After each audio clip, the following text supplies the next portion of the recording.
இடையன் என்பது எனக்கு என்ன, அது காரண பெயர்.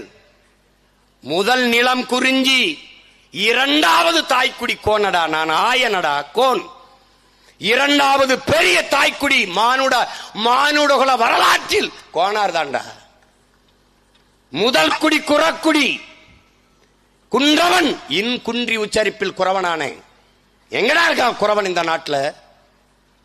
மிதிச்சு நசிக்கிட்ட ஒரு மான தமிழ் மகன் பிரபாகரன் மகன் வந்துதான்டா குறவனை தேடி தேர்தலில் நிக்க சீட்டு கொடுத்தோம். எவன் கொடுத்தாங்க? என் தாய்க்குடியை நான் மதிக்கணும்டா, என் வேரை நான் மறக்க கூடாது. அடுத்த குடி கோனடா நான். வரப்புயர நீர் உயரம், நீர் உயர நெல் உயரும், நெல் உயர குடி உயரம், குடி உயர கோல் உயரும், கோல் உயர கோன் உயர்வான். கோன் என்றால் அரசனடா, நான் மன்னன். ஏன் கோன்? அந்த குடிகளின் தலைவன் கையிலே ஒரு கோலை கொடுத்தார்கள், கோன். அந்த கோலை வைத்திருப்பவன் அரசன், கோன்.